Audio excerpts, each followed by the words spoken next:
બનાસકાંઠા જિલ્લાના દિયોદરની ગજાનંદ ગૌશાળામાં ગાયના ગોબરમાંથી પ્રાકૃતિક ખેતી માટે જરૂરી વિવિધ પ્રોડક્ટ્સ બનાવવામાં આવી રહી છે।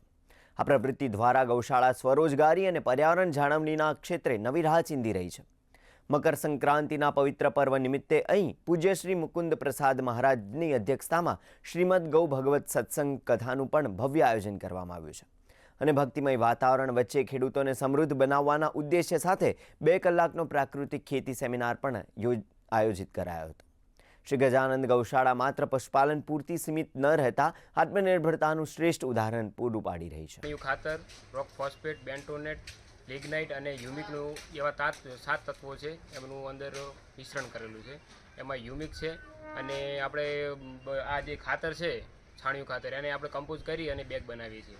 જે દાણેદાર ડીએપી જે છે એ આપણે ખેતરમાં જે રાસાયણિક ડીએપી છે એની જગ્યાએ આપણે આ ડીએપી નાખી શકીએ છીએ। ખૂબ જ મોટી સંખ્યામાં ખેડૂતો, માતાઓ, બહેનો, યુવાન મિત્રો જોડાયા હતા અને મુકુંદ મહારાજના અધ્યક્ષસ્થાને વ્યાસપીઠ ઉપરથી જે પ્રાકૃતિક ખેતીનું સેમિનાર કરવામાં આવ્યું હતું અને એમાં જે દિયોદર તાલુકાના આજુબાજુ ગામોના 3-4 તાલુકાના જે ખેડૂતો પ્રાકૃતિક ખેતી કરે છે એ આખી સમગ્ર ટીમ પણ જોડાણી હતી અને વ્યાસપીઠ ઉપરથી જે પ્રાકૃતિક ખેતીનું આજે આહવાન કરવામાં આવ્યું અને ખૂબ જ સુંદર માહિતી આપવામાં આવી।